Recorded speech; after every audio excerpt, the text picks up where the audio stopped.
Good morning, सुप्रभात। उम्मीद है आप सब लोग बेहतर होंगे। आज हम थोड़ा सा लीक से हट के बात करते हैं। हम बात करते हैं क्या कोई ऐसा साइंस है जिस साइंस ने तमाम जितने भी विज्ञान है, जो भी विज्ञान है या दूसरे सब्जेक्ट्स हैं, उनको उसने दिशा दिखाई हो और जिसने उनको एक प्रकार से अपने पीक पर पहुंचने में हेल्प की हो। कहने का मतलब मेरा ये है, क्या कोई ऐसा साइंस है, क्या कोई ऐसा टेक्निक है जिसके चलते हम आज साइकोलॉजी को भी हम एनालिसिस कर सकते हैं, हम जो है वो सोशलॉजी का भी एनालिसिस कर सकते हैं, हम चाहें तो हम जो है वो ज्योग्राफी में या तमाम दूसरे ऐसे स्ट्रीम हैं जिनको हम प्योर साइंस नहीं मानते हैं, वहाँ पर भी हम एनालिसिस कर सकते हैं, हम आकलन कर सकते हैं, हम एक अंदाज़ा ड्राइव कर सकते हैं कि क्या होने वाला है, क्या हो सकता है।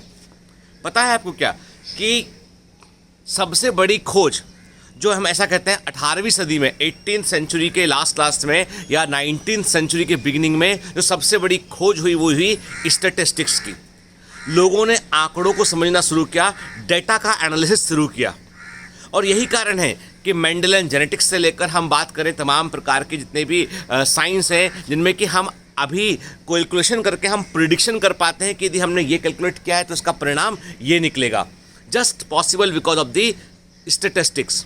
ऐसा कहा जाता है कि जैसे साइकोलॉजी, अब मनोविज्ञान सब्जेक्ट में क्या है, उसकी शुरुआत भी इसी से होती है कि आपको पहले स्टैटिस्टिक्स की जानकारी होना चाहिए। आपको क्या स्टैटिस्टिक्स इस्तेमाल होती है साइकोलॉजी में, उसकी जानकारी होना चाहिए।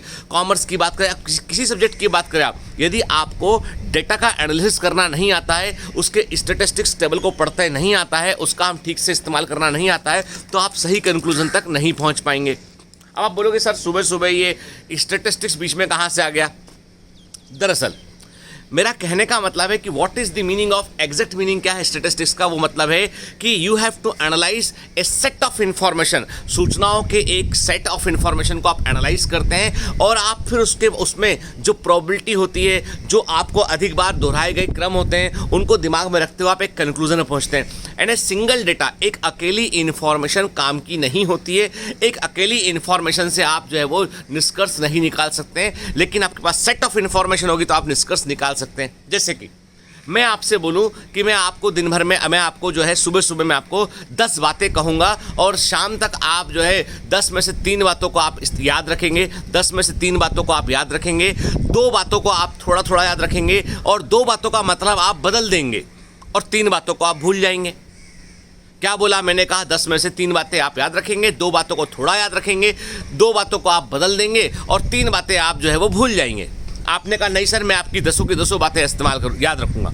ये आपने एक डेटा के आधार पे आपने कहा। लेकिन जब मैं कहता हूं कि चलो मैं एक सैम्पलिंग सर्वे करता हूं, मैंने 10,000 स्टूडेंट्स पे या 10,000 लोगों पे मैंने जो है वो एक सर्वे किया, मैंने उनको सुबह सुबह 10 बातें बताई और शाम को फिर मैंने उनको जो है वो दोबारा से उनसे मैंने जो है वो कंक्लूजन लिया कि बताइए 10 बातें क्या थी। तो मैं देख रहा हूँ, मेरे पास पेपर में एनालिसिस कर रहा हूँ, मैं देख रहा हूँ कि जो मैंने शुरू में कहा था कि तकरीबन 3,000 लोगों को जो है वो मतलब अधिकांश लोगों को जो है वो शुरू की 3 बातें याद रही, उसमें फिर कुछ लोगों को 2 बातें याद रही, उसमें से जो कम याद रही, बाकी 2 बातों का मतलब बदल दिया उन्होंने। और ऐसे सेट मुझे जो है वो 70% लोगों के दिखाई पड़ रहे हैं जो मुझे ये बोलते हैं कि ऐसा ही हुआ। तो मैंने कहा देखिए, मैं आपको शुरू में ही कहा था कि कंक्लूजन यही निकलेगा। तो ये छोटा सा एग्जाम्पल है जो हमको स्टैटिस्टिक्स के महत्व को बतलाता है कि हम कैसे सूचनाओं को निकालते हैं, एक्सट्रैक्ट करते हैं। अब आप बोलोगे फिर से बात समझ में नहीं आई हमको कि आप सुबह सुबह हमको मोटिवेट करने के लिए ये क्या बात कर रहे हो स्टैटिस्टिक्स की। मैं आपको सिर्फ इतना बताने की कोशिश कर रहा हूँ कि जब भी किसी व्यक्ति से मिलते हो, किसी इंसान से मिलते हो ना, तो उसमें कोई एक कैरेक्टर के ऊपर, एक डेटा के ऊपर बात मत सोचा कीजिए।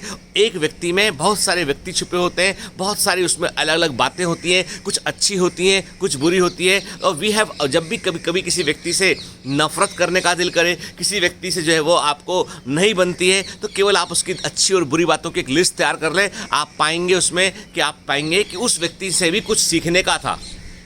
देयर आर सर्टेन थिंग्स, चाहे वो उसका कॉन्फिडेंस हो, चाहे उसका लोगों के साथ में इंटरेक्शन हो, कुछ ना कुछ ऐसा था उस व्यक्ति में जिससे हम सीख सकते थे। तो हर व्यक्ति जो है वो स्टैटिस्टिक्स का चलता फिरता एक एग्जाम्पल है जो उसका कंक्लूजन है। मतलब एक व्यक्ति में बहुत सारा डाटा छुपा होता है और वो जो भी रिफ्लेक्शन देता है वो उस डाटा का एनालिसिस करके रिफ्लेक्शन देता है। उसका जो व्यवहार होता है ना, उसके आसपास सराउंडिंग का व्यवहार क्या था, फैमिली का माहौल क्या था, उसने सोसाइटी से इंटरेक्ट करके क्या सीखा, और जब वो सब चीज़ें डेटा अपने अंदर प्रोसेस करता है उसी के अकॉर्डिंग आपसे व्यवहार करता है। यदि किसी की बातें आपको दो बुरी लगती हैं तो हमेशा उसको जो है वो टेकन उसको ऐसे इसको जो है वो अवॉइड कर दीजिए। ऐसा सोचिए कि ठीक है, ये जो दो बातें थी ना, ये उसकी अपने सेट ऑफ इन्फॉर्मेशन का आउटकम थी, ये मेरा सेट ऑफ इन्फॉर्मेशन का आउटकम नहीं है, क्योंकि मैं ऐसा नहीं हूं, मेरा सेट ऑफ इन्फॉर्मेशन का आउटकम डिफरेंट होगा और उसका डिफरेंट था।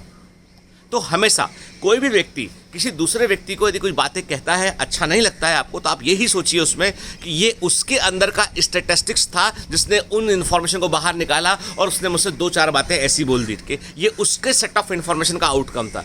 मेरे सेट ऑफ इन्फॉर्मेशन में मैं मोटिवेटेड रहता हूँ, मैं अच्छी बातें सोचता हूँ, दूसरों की हेल्प करता हूँ, मैं कभी किसी के बारे में बुरा नहीं सोचता हूँ, किसी को धोखा नहीं देता हूँ, तो मेरे अंदर तो बहुत अच्छी अच्छी चीज़ें हैं। तो मेरा जो आउटकम निकलेगा वो जाहिर सी बात है वो डिफरेंट होगा।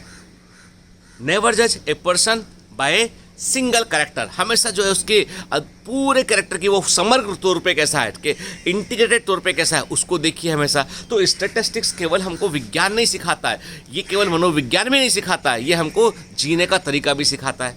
Have a great day, all the best.